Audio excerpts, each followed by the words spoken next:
ঘরের কিছুই নাই, আপনারা আমাদের ভাইয়ের ঘরে সহযোগিতা করেন। ওরা কিভাবে থাকবে ব্যবস্থা নিয়ে? আমার ভাইয়ের ঘর অসহায় হয়েছে। এই বাড়ি ঘরের পাশে আমার 2 লাখ টাকা দেন আছে, এই দেনে আমরা সুস্থে পারি নাই এখনো। 5 মিনিটের মধ্যে প্রায় 100-এরও অধিক ঘর বাড়ি ঝড়ের মধ্যে বিলীন হয়ে যায়। আমরা প্রায় অনেক বাড়ি আছে যে রাত্রি যাপন করার মতো অবস্থা নাই। প্রায় 150 থেকে 200 বাড়ি ক্ষতিগ্রস্ত হয়েছে, যে বাড়িগুলো একসঙ্গে একবারে মাটির সঙ্গে মিশে দেওয়া হয়েছে।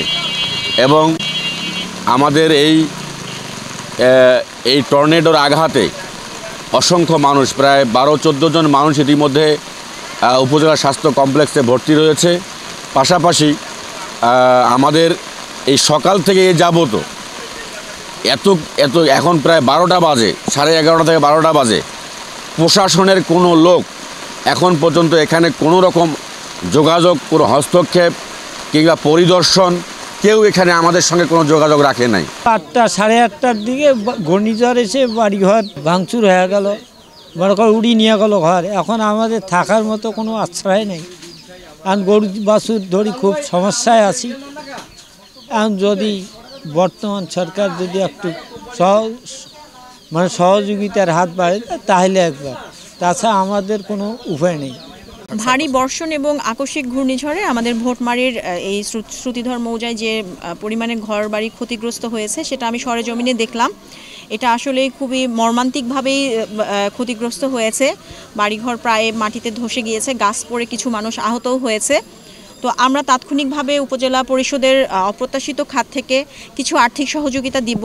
শুকনা খাবারের মজুদ এই অবস্থায় আমাদের কাছে নেই, খুবই কম আছে।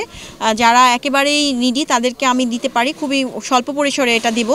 এবং আমি ইতিমধ্যে ডিও সাইন করেছি যে চেয়ারম্যান বরাবর 3 মেট্রিক টন চাল উনি 100 পরিবারকে 30 কেজি করে চাল প্রদান করতে পারবেন, আজকের মধ্যেই পারবেন। আমি খাদ্য অফিসেও বলে দিয়েছি যাতে চালটি দ্রুত ছাড়করণের ব্যবস্থা করে। এছাড়াও ডিসি স্যার আমাদেরকে নির্দেশনা দিয়েছেন ক্ষতিগ্রস্ত বাড়িঘরের তালিকা প্রদান করা হলে উনি সেখান থেকে আর্থিক সহযোগিতা প্রদান করবেন, সেটাও 1010-এর মতো করে উনি দিতে পারবেন। 4 গুণ শক্তিশালী এনজাইম ও অধিক ফেনা সমৃদ্ধ অরিক সিলভার ওয়াশ মাত্র 70 টাকায়। ভোটমারি ইউনিয়নের এই 8 নম্বর ওয়ার্ডের এই শ্রুতিধর মৌজার যে দেখতেছেন, এই এলাকার প্রায় 500-এর ঊর্ধ্বে বাড়িঘর তছনছ হয়ে গিয়েছে। তো একেবারেই আমি তাৎক্ষণিকভাবে যখন এই ঘটনা ঘটেছে তখন থেকে মাঠে এসে আমি তাৎক্ষণিকভাবে 112 জন যারা মেজর ক্ষতিগ্রস্ত হয়েছে, এরকম বাড়িঘর বিধ্বস্ত হয়ে গেছে, তাদের তালিকা করে একটা তালিকা আমি ইউনো মহোদয়কে পাঠাইছি, পিএ অফিসে আমি পাঠিয়েছি। এর মধ্যে আমি যেটা দেখলাম, আমার এই শ্রুতিধর জামির বাড়ি নোহালি অঞ্চলের 500-এর অধিক বাড়িঘর বিধ্বস্ত হয়ে গিয়েছে।